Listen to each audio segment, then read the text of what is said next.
ये आकाशवाणी रायपुर है। छत्तीसगढ़ी समाचार बुलेटिन के संग नमित कुमार के जय जोहार। आज के प्रमुख समाचार। छत्तीसगढ़ में आज कोरोना संक्रमित 63 नवा मरीज मिले हैं। मुख्यमंत्री भूपेश बघेल आज वीडियो कॉन्फ्रेंसिंग के माध्यम ले कोविड-19 सहायता पटल वेबसाइट के लोकार्पण करिन। और आज विश्व पर्यावरण दिवस हरय। संयुक्त राष्ट्र पर्यावरण पर जागरूकता लाए बर ए महत्वपूर्ण आयोजन के शुरुआत करे रहिन। अब समाचार विस्तार ले। छत्तीसगढ़ में बुधवार के दिन 86 और गुरुवार के 93 मरीज मिले के बाद आज समाचार लिखे जाए तक कोरोना संक्रमित 63 नवा मरीज मिल चुके हैं। कोरबा जिला में 21 दिन में 40 नवा कोरोना संक्रमित मरीज के पुष्टि हुए है। ये जम्मो झन प्रवासी मजदूर हरय। ये मजदूर मन 36 मरीज कुदुरमाल, 2 झिन जरगा और 2 झिन हरमंगला क्वारंटाइन सेंटर के हरय। उन्हें रायगढ़ में 13, रायपुर और बलौदा बाजार में 3-3, राजनांदगांव में 2, बलरामपुर और कोरिया में 1-1 मरीज मिले के खबर है। जम्मो मरीज मन ला कोविड अस्पताल भेजे के तैयारी करे जावत है। जिला प्रशासन के अधिकारी कर्मचारी समेत स्वास्थ्य विभाग के टीम मौका में पहुंचिन।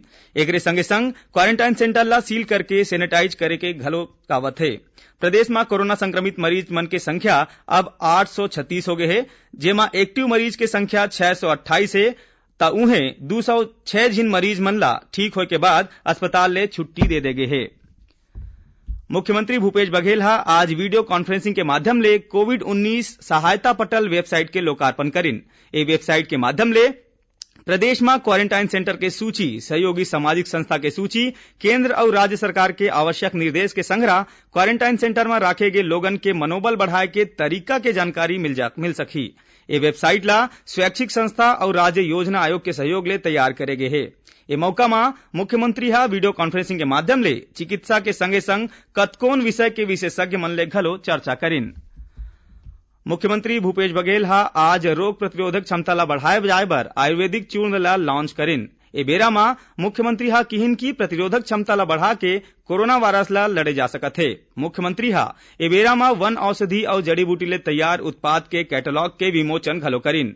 खबर के मुताबिक ए आयुर्वेदिक चूर्ण गरियाबंद जिला के महिला स्व सहायता समूह डहाल ले 10 ठिन जड़ी बूटी, सोंठ, काली मिर्च, पिपली, लौंग, छोटी और बड़ी इलायची, दालचीनी, जायफल, जावित्री के संग्रह तुलसी के पत्ता ला मिला के तैयार करे गए है। राज्य सरकार राम वनगमन पर्यटन परिपथ ला विकसित करे बर तैयार करेगी योजना ला केंद्र सरकार के स्वदेश दर्शन योजना के अंतर्गत स्वीकृति दे के आग्रह करे है।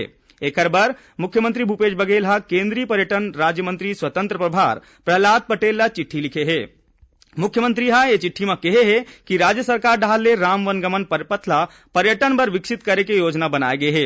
एकर उद्देश्य राज्य में अवैया पर्यटक आगंतुक के संगे संग देश दुनिया के लोगन मन ला घलो राम वनगमन मार्ग और स्थल मन ले परिचित कराना है। श्री बघेल कीन है कि ऐतिहासिक स्थल के भ्रमण के बेरा पर्यटक मन ला उच्च स्तरीय सुविधा घलो देवाए जाही।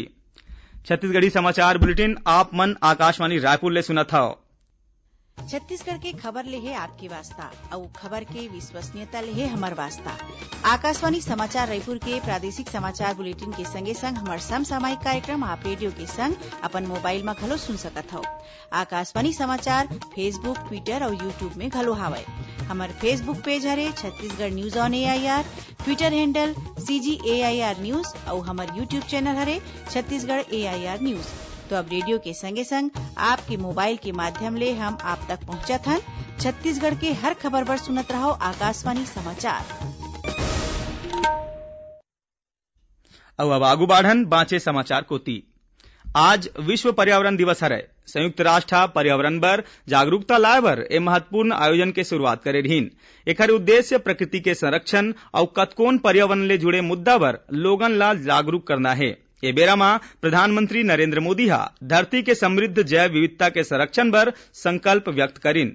श्री मोदी किहिन एक ठन ट्वीट में प्रकृति के वनस्पति संपदा के संरक्षण बर हर संभव प्रयास करे के आह्वान करिन। ओमन आशा जताइन कि हमन अवैया पीढ़ी ला सुघ्घर पर्यावरण देबो।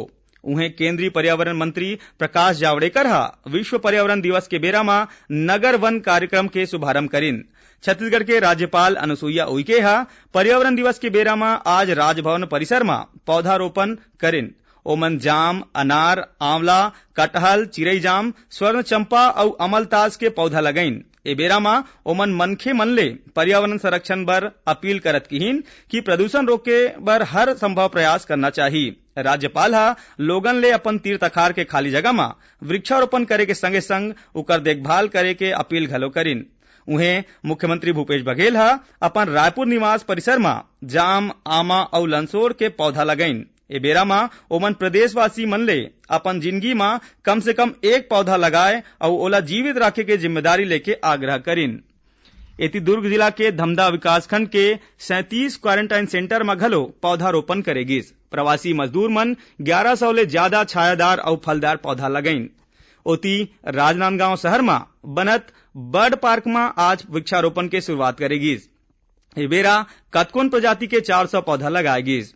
वहीं रायगढ़ जिला के तमगांव विकासखंड के गारे और पेलमा गांव में प्रस्तावित कोयला खदान के प्रभावित मनखे मंडहा ले सामूहिक रूप ले कटहल, करंज और महुआ के पौधा रोपेगिस। ऐसने धमतरी में प्रदेश के उद्योग और आबकारी मंत्री कवासी लखमा विश्राम गृह में फलदार और छायादार पौधा लगाइन। प्रदेश के दूसर जिला ले घलो विश्व पर्यावरण दिवस के बेरा में पौधारोपण के समाचार मिले हैं। केंद्रीय स्वास्थ्य और परिवार कल्याण मंत्रालय धार्मिक स्थल, होटल, रेस्तरां, शॉपिंग मॉल, आतिथ्य सत्कार सेवा और कार्यस्थल पर मानक संचालन प्रक्रिया SOP जारी करे है। एकर उद्देश्य कोरोना वायरस ले बचाव बर सुरक्षा के उपाय के पालन करत सुरक्षित दूरी बनाए रखना है। देश भर में 24 मार्च ले लागू लॉकडाउन के बाद गृह मंत्रालय कंटेनमेंट जोन ला छोड़ के बाकी क्षेत्र ला चरणबद्ध ढंग ले खोले बर हालेच में नवा दिशा निर्देश जारी करे रहीन। मानक प्रक्रिया के मुताबिक कोनो कार्यालय में कोरोना वायरस के 1 या 2 मामला पाए जाही तब पूरा कार्यालय परिसर ला बंद करके आवश्यकता नहीं है और विषाणु मुक्त करे के बाद काम काज फिर ले शुरू करे जा सकी। कोरोना वायरस के ज्यादा मामला सामने आही तब पूरा भवन ला 48 घंटा बर बंद करेला पड़ही और जम्मो कर्मचारी मन तब तक घर ले काम बुता करही।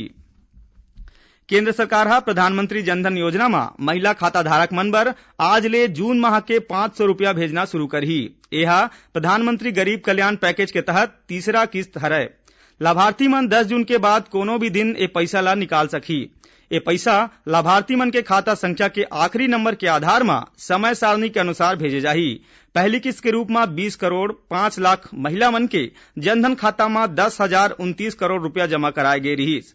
1,70,000 करोड़ रुपया के प्रधानमंत्री गरीब कल्याण पैकेज में सरकार महिला, गरीब, बुजुर्ग और किसान मन ला निःशुल्क अनाज और नगद राशि के भुगतान करे के घोषणा करे रही। दुर्ग जिला पुलिस एक ठिन अंतर्राज्यीय ठग गिरोह के पर्दाफाश करे है। खबर के मुताबिक एक गिरोह नकली सोना ला असली बता के ठगी करत रहीस। आरोपी मन डहाल ले छत्तीसगढ़ के संघरा, विशाखापट्टनम, ओडिशा और उत्तर प्रदेश में करीबन 15 ठगी के मामला ला अंजाम दे गए रहीस। पुलिस एक गिरोह के एक जिन महिला के संघरा 3 सदस्य ला गिरफ्तार करे है। एकर तिले 5 लाख रुपया और ठगी में इस्तेमाल करेगे मोटरसाइकिल घलो बरामद करे गए रहीस। उन्हें राष्ट्रीय राजमार्ग में लूट के घटना ला अंजाम देवैया गिरोह ला घलो दुर्ग पुलिस गिरफ्तार करे है। वरिष्ठ पुलिस अधीक्षक अजय यादव पत्रकार वार्ता में बताइन कि ये गिरोह के पाछू हफ्ता ले रतिहा 1 बजे ले बिहनिया 4 बजे तक ट्रक चालक और मोटरसाइकिल सवार मन ला लूटपाट करे के रहीन। पुलिस गिरोह के एक जिन अपचारी बालक के संग 4 आरोपी मन ला गिरफ्तार करे है। इकर तिरले लूट के 6 ठिन मोबाइल, 7,000 रुपया नगद और घटना में उपयोग करेगे 2 पहिया वाहन ला घलो जब्त करेगिन। आखिर में प्रमुख समाचार एक गांव फिर। छत्तीसगढ़ में आज कोरोना संक्रमित 63 नवा मरीज मिले हैं। मुख्यमंत्री भूपेश बघेल आज वीडियो कॉन्फ्रेंसिंग के माध्यम ले कोविड-19 सहायता पटल वेबसाइट के लोकार्पण करिन और आज विश्व पर्यावरण दिवस हरे संयुक्त राष्ट्र पर्यावरण पर जागरूकता लाए बारे महत्वपूर्ण योजना के शुरुआत करे रहीन। एकरे संग छत्तीसगढ़ी समाचार बुलेटिन इहे सिरावत है। जय जोहार।